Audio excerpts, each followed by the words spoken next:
shit's a mess. I accept it. Okay, first you have to start with radical acceptance.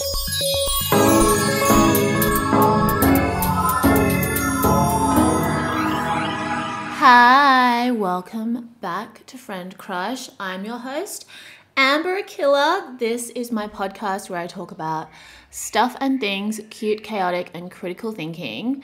The philosophy is we want to be hot and have fun. You can follow me on Instagram at amberkiller, at friend.crush, TikTok at amberkiller, SoundCloud, Spotify, etc., etc. I am filming using a different format, aka my photo booth, because firstly, I don't have enough room on my laptop for high quality videos right now. And I also want to use my phone to read questions because this is going to be a Q&A. I'm going to try to make it like a quick Q&A. But, you know, I tend to like go on tangents and whatever. Also, excuse like the birds and the spring ASMR outside. But, you know, I think that just adds to the vibe. New season. It's a beautiful day today. I just went out for a little walk, got a coffee. I'm so tired, but like I don't want to sleep in the day because then I won't be able to sleep at night. And it's Sunday today. I'm just going to try again next week. But yeah, life has been a bit hectic recently. I feel like it's actually been a year since the Shanghai lockdown, the really hectic one, that I was lucky enough to just miss when I came back last year. And I think that, you know, as I've mentioned before, I think it takes time for people to recover and process what they've been through, usually longer than you would expect, especially given the way that, you know, technology facilitates this like really fast-paced lifestyle now. You think like, oh, I'll be able to get over this in like a few days, a few weeks, a few months. But I think it can take, you know, even years for people to process things. And it doesn't mean that you have to spend all of your time just processing something, but making sure that you're taking time to check in with yourself to see how you're doing. And yeah, like this is something that I don't see that much content about, just in terms of like how much the pandemic has collectively affected us around the world. Like regardless of where you were for most of the pandemic, how has that just affected us mentally, emotionally, spiritually? I think for me, I don't know if I've mentioned on the podcast before, but because like my experience was very different to the people that I was around when I was going through it. Like when I first got stuck in Perth, I was there like not by choice, and most of the people around me, they were coming back to Perth from where they lived because it was really fucked up in like the US and the UK, and they were going back to Perth to be with their families. And I, at the time, would have happily stayed in Shanghai if I was able to. And so it was difficult for me to kind of like, I couldn't relate to anyone I was physically around. Obviously, like so many people were displaced because of the pandemic, ended up in places they didn't want to end up in. This is like, you know, I don't want anyone to have like a pity party for me. But my observation in like my own experience is that because I didn't have people around me who were just like going through the same thing and we could all like wallow in our despair together, at some point I was like, okay, fuck, I just have to figure out how I'm going to manage this and like actually process how I feel and just find a way to put like one foot in front of the other and make the most of my time here. And then similarly to when I came back to Shanghai, they had just come out of a really traumatic lockdown. I was like so glad to have finally left Perth, even though I'm eventually grateful for the time I spent there. I was so happy to be back personally, even though I was like devastated for what the city had just been through, what my friends had just been through. And again, like I was in a very different mental place to the people that I was around. And that also forced me to just be like, okay, well, I understand why everyone around me is really traumatized and really upset and dejected, but there's no reason for me to just default to that because everyone else around me feels like that too, because I'm in a different place and it would be a disservice to all the work that I put into learning how to maintain my mental health and honoring how I feel to just feel that way too. And, you know, I think in all different contexts in your life, and I talk about this a lot in friendships. It's like, if you're able to if you're able to like manage yourself, then in your friendships, when your friend is down, you are able to be of better support to them when you can encourage them to like, you know, do what they need to do, but meet you where you're at. And you want to have friends that when you're down, they can maintain where they're at, and that inspires you to then keep pushing forward, rather than just like allowing misery to love company and just like spiraling into a hole. I think that that's why like taking time to emotionally regulate, or to learn how to emotionally regulate in a way that works for you, is so beneficial, like in all aspects of your life. The same with work. You know, if you're in a place where you feel motivated despite, you know, shitty work circumstances, or like ridiculous client requests, etc., like you can motivate the people around you. Other people can motivate you when you are like more affected by things, etc., etc. So I think that, you know, it's a privilege that I've had to be able to have time to reflect on how I'm feeling and like checking in with myself. But then also I think recently in Shanghai, for me at least, I mean, when did I get back? Like June. So it's April now. April, May. Yeah. So it's coming up to a year. And I think that only now do I start to feel like I'm like settling into myself in this city. You know, I'm already thinking about like moving house because my contract is ending soon. And yeah, like it's taken this long. It's taken at least 10 months for that. And I think, you know, when I was younger, when I first moved to Shanghai in 2017, I was like, oh yeah, I'll be able to get everything I want to get done in 3 to 6 months. That's like not realistic at all. So that's kind of like, you know, an overarching theme in the way that I'll be answering questions that I've received today.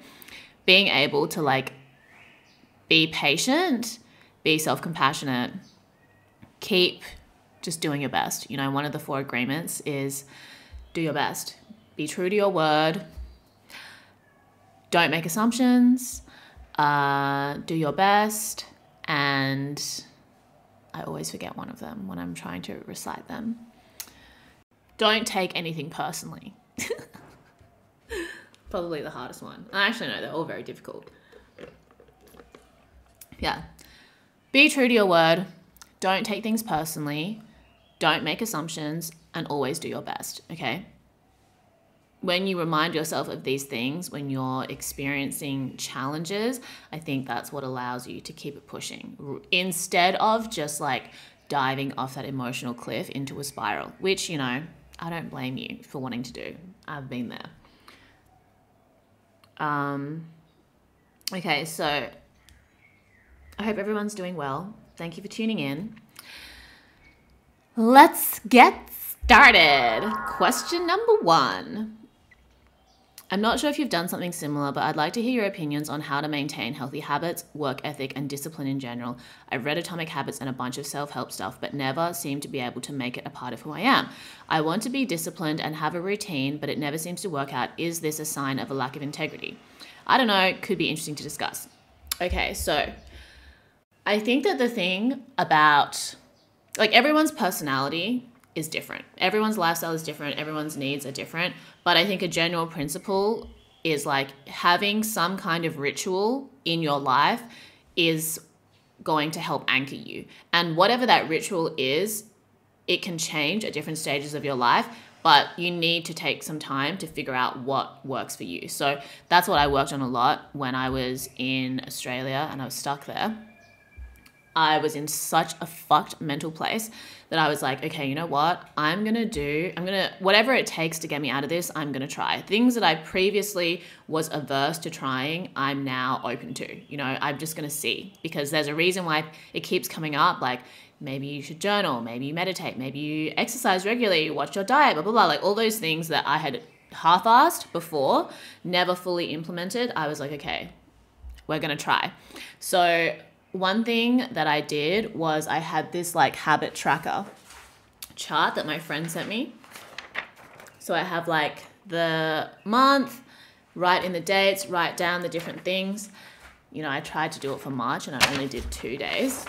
But when I was first started doing this, I did like 3 months consistently, I think, like to the best degree that I could, because for me, my like natural default state and my personality, my birth chart, whatever like framework you want to use to like analyze who you are, I'm just naturally like quite chaotic and very like head in the clouds vibe. Okay. So I have to put in a lot of effort to have like my feet on the ground while having my head in the clouds, and finding the balance between those two things. Cause I think that's like the way that you can generate, you know, decent creative ideas, having a balance between these two things. You want to work in reality, things that relate to people, but you want to have your head in the clouds, being able to think abstractly and connect things that seemingly don't connect, or make connections that are like new or like unpredictable. So I think of habits as like an anchor rather than a prison. Because before, when I was younger, I would think like, oh, I have to like wake up at this time religiously and then like have this really rigid schedule. And if I don't stick to it, then I'm like a bad person, or then I've failed. But now I think of habits as like anchors for my sense of self or for my mental health. And for me, those things are like morning meditation, making sure that I take the trash out every night, no matter how fucked my life is, making sure that I do the dishes as well every night, so I have like a clean kitchen the next morning. And thought dumping, I don't do this as much as I used to, and I probably should be trying to get back into it more regularly. And some form of physical activity. So these are like the anchors that I have. Oh, also like managing social media time/exposure. Because for me, like I was talking to my friends last night at dinner, because I also like post online, I don't just consume things. I want to make sure that like I'm presenting an authentic version of myself when I do that, and I'm not like too influenced by what I think I should do online, if that makes sense. You know, even though like my online presence is like small, it's still important for me to like be present in my reality and not just have my whole life revolve around online perception of me, because I don't know, I just don't enjoy that feeling or that experience for me personally. So those are the things that are like anchors for me, and it took time for me to be able to do them regularly. And it's better to just start small. Okay, don't feel like, you know, we all fall into the trap where it's like, okay, you know what? I've had a fucked week. Next week, I'm going to eat healthy. I'm going to wake up at 7 a.m. I'm going to like schedule my time properly. I'm going to budget. I'm going to, you know, you think you can do all these things overnight when you're coming from a place of like going to bed at 3 a.m., not eating healthily, only ordering takeout, not doing any physical activity. And you want to believe that you could do all these things overnight, but you probably can't. Okay. And when you reconcile with that, and you have to like fully scale back your expectations and be like, okay, shit's a mess. I accept it. Okay. First, you have to start with radical acceptance. And then you can say, okay, next week, I'm going to make sure that I do the dishes every night before I go to bed instead of leaving the kitchen a mess. That is the only thing that I'm going to change about my life. When you've done that consistently, you can tick it off on your like little calendar, your habit tracker. Then you can add another one the next week. Okay, every morning for 10 minutes, I'm going to thought dump. I'm just going to, like, it doesn't matter how shit I feel, I'm going to force myself to sit down and just write in a journal about how I'm feeling. No judgment about what is written. No need to reread what I write. I just need to do it. Tick that stuff off. And then you add another habit. Okay, every day I'm going to do a morning stretch. And then you just build your habits from there. And you reward yourself, or like you speak positively to yourself when you do those things, you know, because I like told the person that asked this question, you know, you just have to make small steps, start there. And they were like, oh, this is bad advice because I'll like reward myself too much for doing the smallest thing. Firstly, I don't appreciate that kind of attitude, even if it is a joke, because I took my time to reply to you anyway. But it's not bad advice, because you do need to reward yourself. You have done something different, and that's in service of your best self. Tell yourself that you did a good job. Okay, be like, I did the dishes before I went to bed. I'm slaying. Go to bed, wake up in the morning, appreciate your clean kitchen and the fact that you don't have trash in your house, and be like, oh my God, I love waking up to a clean kitchen. Like, that's what I was doing when I first moved back to Shanghai and I wasn't living with my mum anymore. And I was really trying to get like a lot more disciplined with cleaning and everything. because before I was kind of like, oh, it's okay if there's like still dishes in the sink. It's not a big deal. But when I started cleaning every night and waking up in the morning to make my morning tea, I was like, it is so lit waking up to a clean kitchen, you know? And that feeling is what motivated me to keep doing it. And then especially when my life is really hectic and I have to like wake up and I rush through my morning routine. I've got to go this place, got to do this, and then go to bed late and then wake up and do it again like the last few weeks. Having a clean kitchen in the morning when I make my morning tea is so slay. So start small. And that is how you build integrity, okay? Because you're telling yourself, I want to do this in service of my best self. And as you get into the habit of it and you build consistency around it, then you start to observe the other areas of your life where you could improve more. And you start to observe, you know, the way that people treat you, whether that has integrity, and the way you treat others, whether that has integrity. And it's just like a slow process. Don't feel like you're going to get it overnight, okay? It takes time, and one thing at a time. Because you think that if you like overload yourself with stuff now, that it'll make it easier for you later, like you're somehow saving time. But that is literally like that's like taking a sprint and then getting too tired and taking like a 2-week break or a 1-month break until you try running again. You know, if you just started walking, you know, slowly around the block, and then you walk 2 blocks and you walk 3 blocks, and then you start picking up the pace a bit, then you're like acclimatizing your body to the process of moving. And that is the same thing when it comes to building habits. Like you need to slowly acclimatize your mind and your body to doing things that are different to how you've been doing them before, because your personality and your habits are entrenched in who you are. And you can change, but it just takes time, okay? And then your expectations for other people in your relationships becomes more realistic too, because when you've actually tried to change yourself and then achieved it, you realize how fucking hard it is and how much effort it takes, how much consistency it takes, how much of a mindset shift it takes, that you don't take it personally when other people say they want to change and they don't. You know, like I'm not surprised that there are people who say that they want to do X, Y, Z, and they've been saying that over and over again, and they don't do it. You know, I don't take it personally. Even if I would love to see them do it, even if I encourage them to do it and they don't do it, it's not my fault. And the same way it is for other people when they want to see me do something and I'm not able to do it, or I haven't put in the required effort to do it. It just takes time, you know, like think of yourself as like a fruit, okay? Fruit grows at its own pace, ripens at its own pace. There are very few things that you can do to speed up the ripening process in a natural way, okay? Like, oh, you can like put a banana in the paper bag with like whatever, your apples or what. But when you try to speed up the process, then it's at risk of getting rotten too quickly, okay? Like I love making banana bread. I buy bananas and then they're not ripe enough. I have to wait for them to over ripen so that I can make banana bread. And you know, the line between a banana being like too ripe, that's just right for you to make banana bread, and then like too ripe to the point where it's like almost rotten. It's a very fine line, okay? That's like a 1 to 2 day difference. So, you know, think of yourself and everybody around you. Everyone's a different type of fruit. Not everybody even knows what type of fruit they are. They don't even know like how long it might take them to ripen. You don't know how long it might take you to ripen, but you just have to focus on your own process and embracing the timing that it takes for you, rather than thinking that you can speed it up by like different unnatural means or whatever, because then it's easy for things to spiral out of control and for you to not be able to like rein it back in. Easier said than done, okay? Patience, consistency, self-compassion is key, okay? And when you're trying to build habits, I think, you know, start with like a week. I'm going to do this for a week, and then go to like, okay, I'm going to do it for a month. Okay, now I'm going to do it for 2 months, 3 months.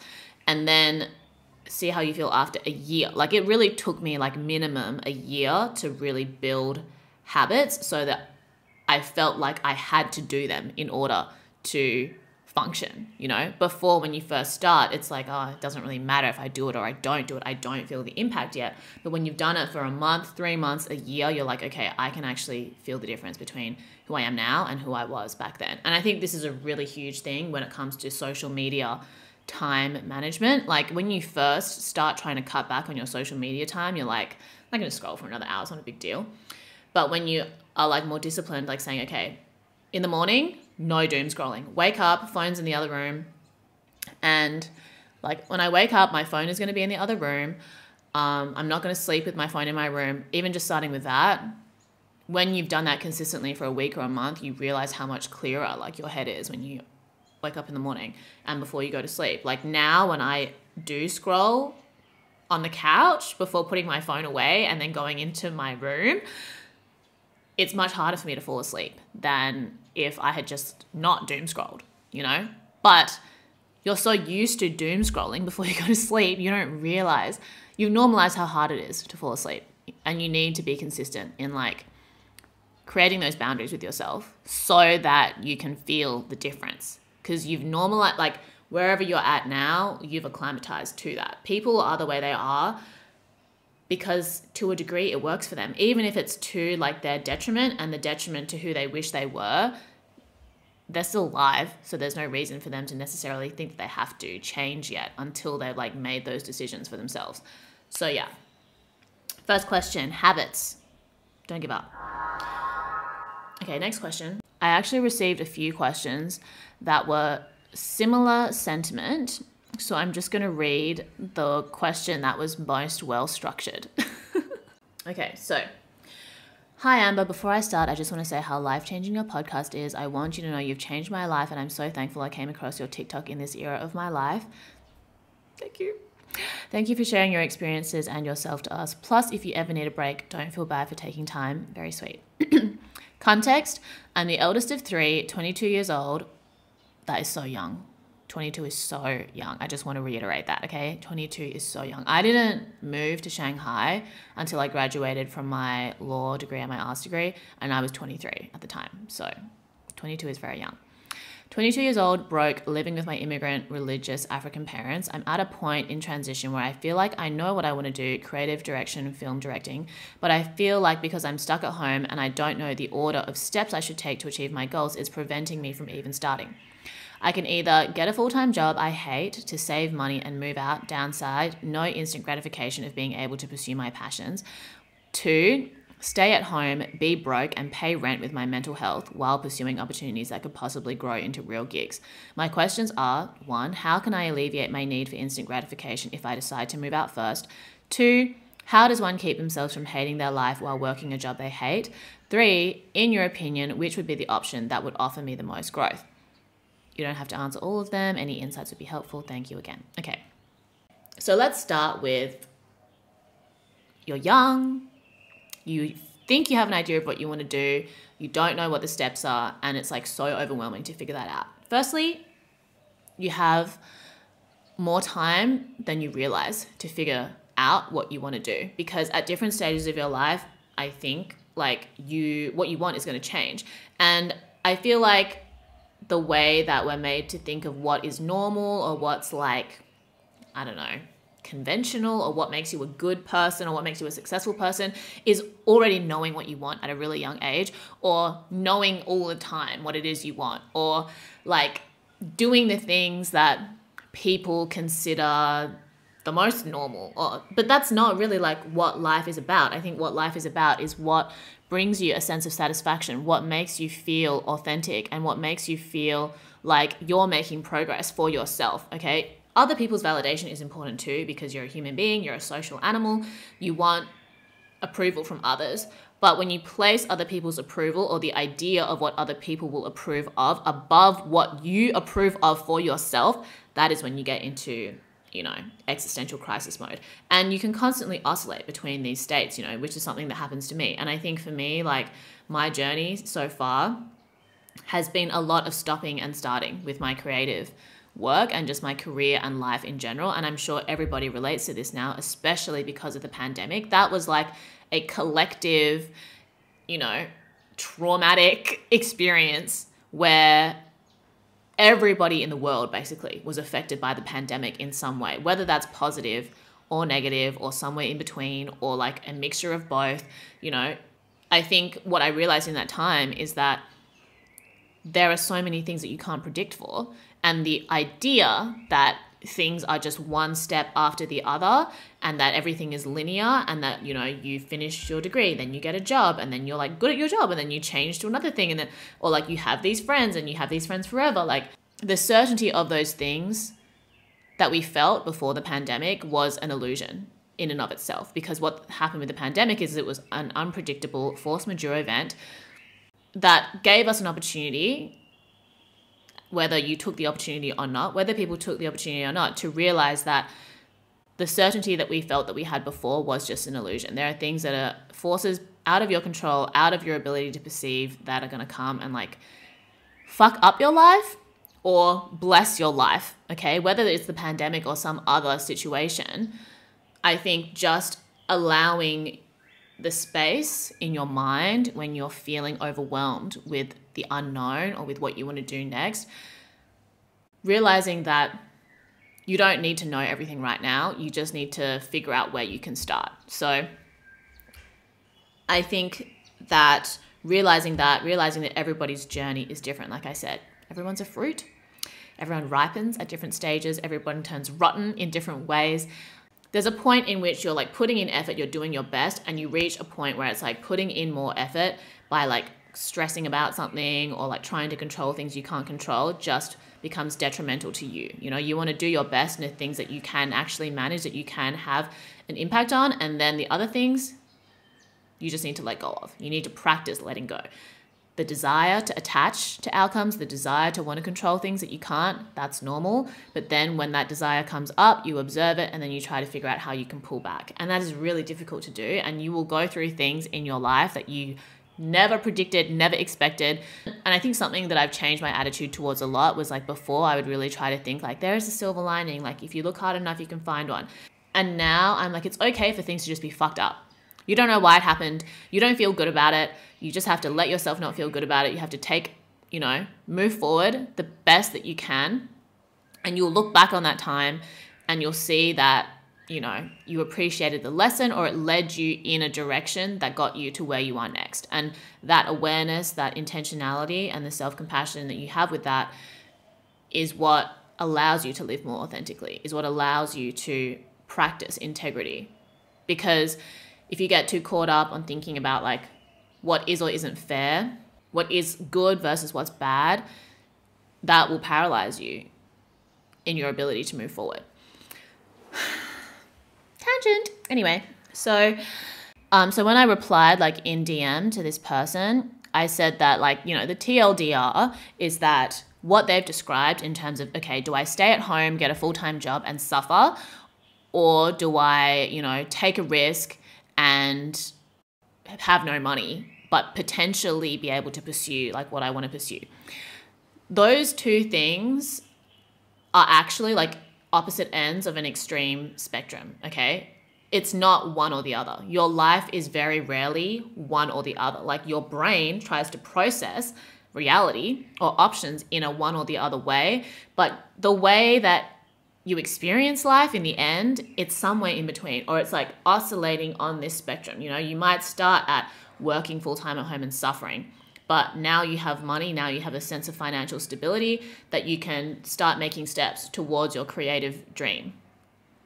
Or maybe you don't have that full-time job anymore. You're working full-time on the creative dream, but you lose a sense of financial stability. So you have to pick up another job that gives you that sense, so that you maybe have to like pull back a little bit on your full-time creative and do something else, you know? It's not so black and white. And I think that it's important to have an awareness of like what this spectrum is for you, and then figure out what the first step you want to take is. That's going to feel like authentic to you without creating so much anxiety that it stops you from doing the next thing, but also without being so safe that it stops you from being able to like be authentic, if that makes sense. So I can't tell you what is going to work for you because I don't know you well enough. And even if I was really close friends with someone and they asked me the same thing, ultimately you have to check in with yourself and figure out what works for you. And this is something that I've always struggled with. You know, I think that it's easy to look at people's final product and say, oh, it's so easy for them because they did it. But I struggle so much with like putting myself out there with self-promotion, with being able to like, say or ask for what it is that I want, or say no to what I don't want. I struggle with that a lot. I think that's why I'm able to like describe or try to provide some kind of support for people who feel the same, because it looks like, or it might look like, oh, it's so easy for Amber because she's already got a podcast or she's already played those sorts of gigs. But it was hard, okay? Like, and it still is. And I've just had to accept that it will continue to be that way, because there are other things that I'm working on now that is like so much mental barrier for me to get through, years of mental barrier. And I'm just trying to like scratch the surface of it. And even like before I started the podcast, people had suggested I started a podcast in like 2017, and I didn't do it until 2020 because the circumstances aligned for me to just do it then. And that's okay. Like the way that it took for me to ripen to this idea was that long. For other people, maybe it's like they're suggested to start a podcast and they start it right away and that's all they needed. But for me, it took that amount of time. And even just to continue doing it, I'm like, oh, should I keep doing it? Is it worth doing? What am I doing? I don't know, but I just try to check in with myself and ask myself, is this really important to me? Is it something that I think is going to contribute to like a wider thing for myself or for others? And then just like literally like forcing yourself to just try and then find out, because otherwise you're stuck in like what could be. And I think that, if you want to be a creative director, if you want to be a director, that is a lifelong fucking journey, dude. Like I was talking to my friend last night who is an executive producer. Okay, so she's worked in the industry for many years. Like she's basically like in charge of a team now, worked with all different kinds of producers, directors, different types of projects. And my other friend, she's started as a photographer. She's an amazing photographer, and now she's starting to work in video. So she's becoming a director. And then we were just talking about like all the different stages of your creative career and how we might like shift or change, evolve our next kind of like move or whatever. And she was saying, anybody can be a director now. And I was like, yeah, the same way that anyone can be a DJ. Like when I first started DJing, it was a fucking war zone out there for women, and especially for women of color. And it still is, but the barriers to entry have lowered so much versus when I first started. And with a project like Neutral Women's Skill and the workshop that I started in Shanghai with my friend Laga, we were creating a space and a concept and an idea for women and the LGBTQ community to see that you can work together and create this encouraging, supportive space for people to learn new things in a way that stands in contrast to the reality of working in these like male-dominated spaces. You need to create something for yourself rather than trying to force your way in to a hostile environment, And I think as a result of that project and many other projects around the world, it has been easier for new DJs to start, because the mindset of the young DJs that I know now is completely different to the mindset that I had. The challenges that they face, it's almost like it's so easy now. Like it was not that hard before, but it's even easier now. I'm in the position that I'm in because I have been doing this shit for almost a decade, okay? Like I've had instances before where people who have just started DJing and who I've taught for free say that, oh, Amber just does it for the clout. She doesn't care about the community. She uses it for commercial opportunities, blah, blah, blah. And I started that project with the best of intentions, okay? Like I was traumatized from the way that I began in this industry in that tiny ass town, like to have to deal with that much shit for so little payoff was insane. And I genuinely just wanted to create a space for people so that they didn't have to experience what I experienced. But in the process, they don't appreciate because they didn't suffer the way that I did and the way that other women of the generation that I started in did, which is great for them. But it's like, nobody owes you anything. I didn't have to help you, but I chose to. Nobody had to help me, but I appreciate anybody that has.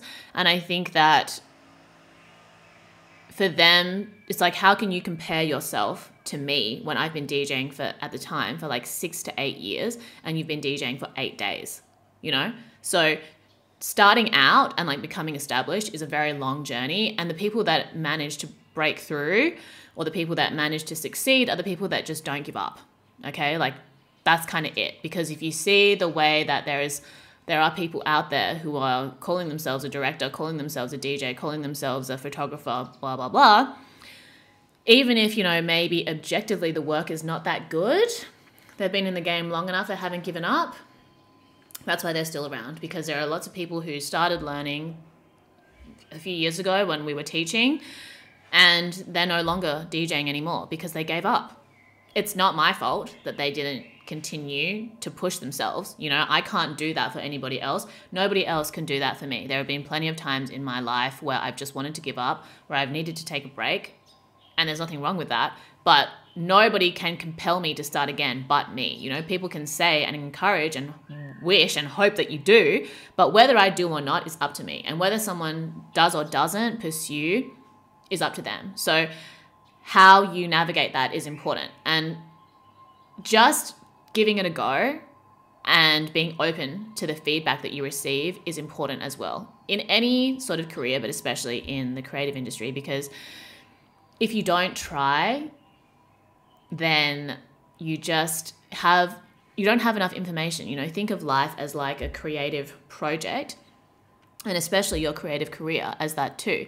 If you have studied art, or if you've studied the creative process, you know and you realize that it takes like multiple different versions of something until you get to the final product. It's easy to think in your mind like, I want to do this, and have your final product in mind, and get frustrated along the way of creating it. And a lot of people, they give up before the final product is created.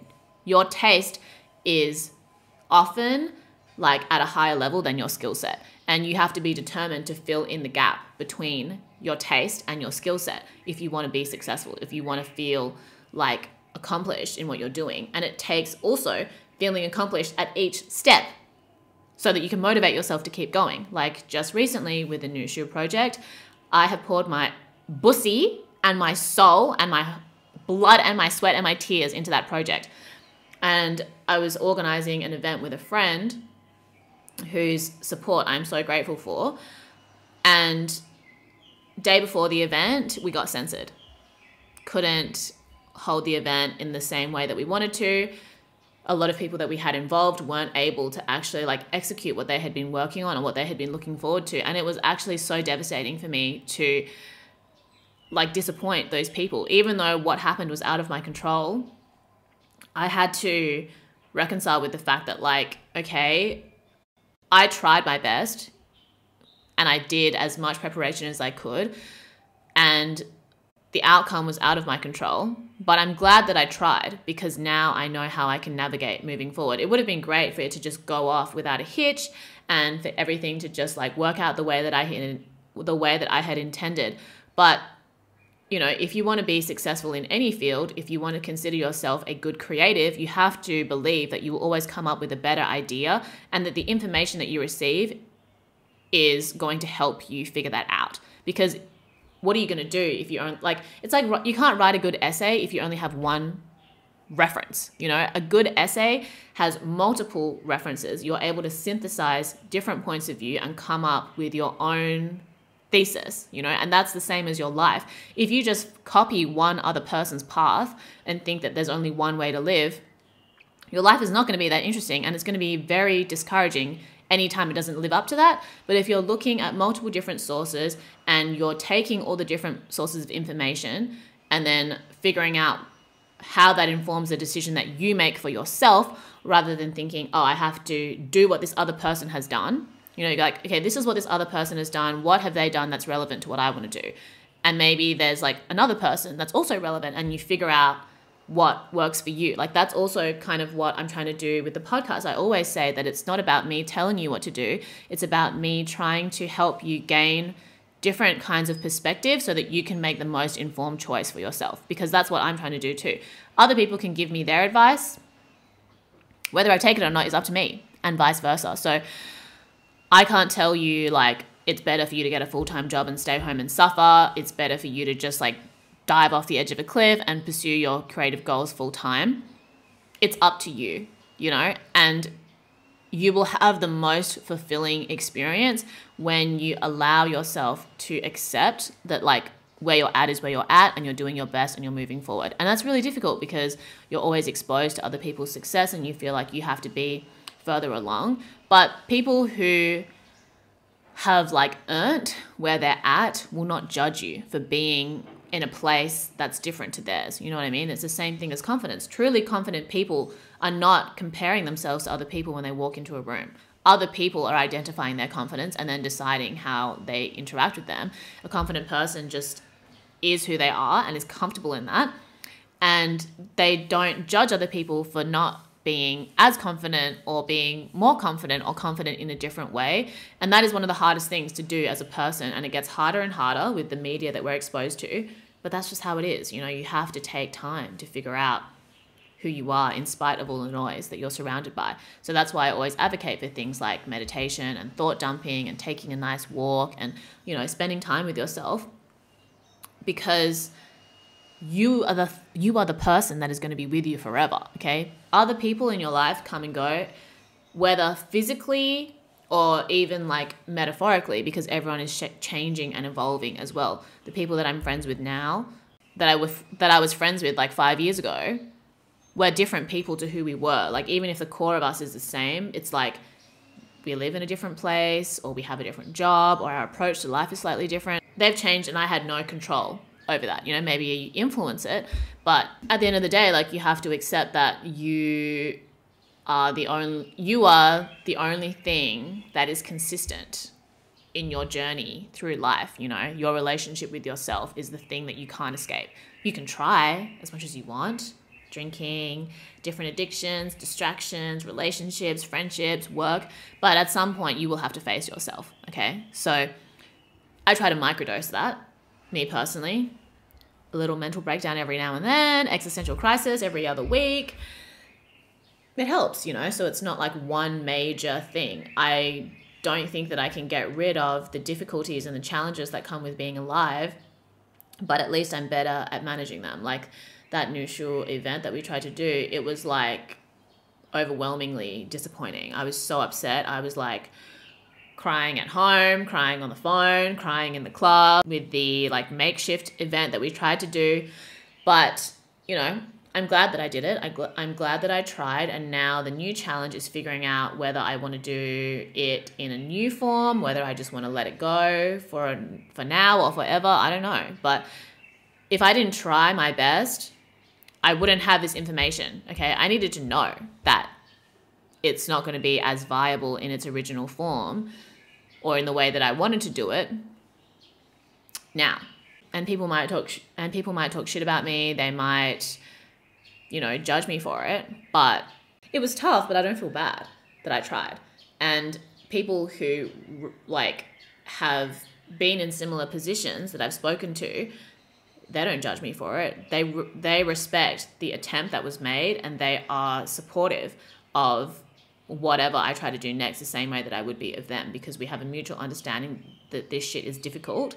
Not everybody is built for it, or not everybody is willing to try to build themselves in that way to actually do it. You just got to keep it moving. You know, it's hard, but it's what brings you a sense of satisfaction. You know, I think that we're so averse to suffering now because we're so entitled and because so many things are so seemingly so easy, that any resistance is considered a sign of, like, any resistance is considered like a reason to give up. But I just don't think that it's that simple, you know. You need to think more carefully and with more nuance about the things that you experience and the information you're receiving in determining how you move forward. Because if it was so easy, then everybody would be successful, and then the bar for being successful rises. You know, we need that contrast. Not everybody is going to be on an upturn at the same time, and that's okay. You know, flop era, slay era, it's going like this, and everyone's in a different frequency. You find people that are on the same frequency as you that can bring you up, or you find a frequency that is inspiring to you, that motivates you. It's not as simple as like one or the other, you know? So I guess that's not like the prettily packaged answer that people are looking for, but it is the type of answer I think that is most helpful and provides the most relief when figuring out what you want to do, because it is so easy to get wrapped up into like this black and white thinking or like this binary way of thinking. But when you see the spectrum and then you realize that there's all this space in between for you to navigate to, that's also quite freeing, rather than thinking you're, predetermined, predestined for one or the other. So yeah, that was like a full-on tangent, and now this episode is quite long, so I only really got to answer like 2 things. Okay, so other things to address in this question: how can I alleviate my need for instant gratification if I decide to move out first? Well, that's why I think it's okay to just take some time to like make some money and do some small projects first. Don't feel like you're going to go from wanting to be a director to directing a movie overnight. It takes a long time, So do little things at first that are manageable with the schedule that you have, and then build from there. Because as you gain experience, you can also increase your price, and then you can slowly navigate like how much work you need to do to feel financially stable, and then how much work you can do to feel creatively fulfilled. How does one keep themselves from hating their life while working a job they hate? Well, it's the same kind of thing, like finding little things outside of your job that can bring you joy. And I think that, as cheesy as this sounds, it's finding joy in the smallest, most banal things for me, because being able to go down the street, get a coffee, I love that for me. Okay, that is such a small thing that brings me a sense of joy. When I'm walking outside, I try to appreciate the people that I come in contact with, all the little sceneries and vignettes of life that I get to see. When I'm cooking food, I try to, bless and extend gratitude to the food that I'm eating and the people and the processes that it took to get there. Even if I'm cooking food for myself, the vegetables were farmed by someone far away that I don't ever get to meet, that were transported over by a bunch of people too, and then sold to someone at a wholesaler, to a market, to a store, and it eventually got to me. Like, realizing that you are part of this like collective human experience, even though there are so many ways we're divorced from it, I think is how I get to appreciate the other like more tangible things, or like the bigger things that I do. Or also, it helps me to appreciate the process of getting there, and also like not place so much of my self-worth on those things. And then also making sure that you have like, that you either have or that you are building and creating a stable network around yourself of like supportive friends and friends that you support. Something that I think a lot of people overlook when it comes to like building self-confidence. Everything is just about you. Like, oh, you need to say this to yourself. But another really important part of that is being able to encourage others. When you are encouraging other people and you appreciate other people's success and you are supportive of their success, you will see other people become supportive of you. You will connect with people that are also supportive of you. You want this to be a two-way street. You don't want to just rely on other people to make you feel good without considering what contribution you make to their lives. Appreciating small things in life helps. And then also just being realistic about, what the cost benefit analysis of this situation is, because only you are able to change it. It's fucked up when you're in a situation that you hate and it seems like difficult to navigate, impossible to get out of, but you have to believe that there is a way out of it. And you have to believe that there will be a time in your life where this is no longer what your story is, but you need to take those steps. And it's not easy. It's tough. Life is not fair. Some people are more privileged than others. But when you're connected to your experience and your journey and the pace at which you're ripening in the unique fruit that you are, you don't take all that other shit so personally. You're not so worried about trying to control things or judge things that you have no ability to determine anyway. And then yeah, I don't have an opinion for like which one would offer this, which option offers the most growth, because it's going to be something that you decide for yourself, you know? And you might try something, doesn't work for you, and then you pivot. It's okay. You don't have to think that the decision that you make now is going to define you forever, because so much is out of your control. And if you don't try, you just won't know. So better to just do something that, you know, feels different to what you're currently doing, but isn't such a drastic change that you're going to put yourself in danger, and then go from there. Okay. You're not going to know overnight. It might take a few months. It might take a few years, but being dedicated to maintaining like that connection with yourself and feeling satisfied with what you're doing and managing your expectations and rewarding yourself when you do a good job or when you do something that is in service of your best self. That's where it's at. Okay? Yeah, and also supporting your friends and making sure that the people around you are, you're all like creating like a supportive, nurturing environment for each other in each of your journeys, regardless of how that unfolds for everyone. So yeah, those are my thoughts for today. Thank you for tuning in. I hope everyone's doing well. Follow me on TikTok, Instagram, SoundCloud, Spotify. Send me your thoughts and feelings. Leave a comment. You know, I love to hear if anyone else has been through this, if you're going through a similar thing. And, you know, drink lots of water.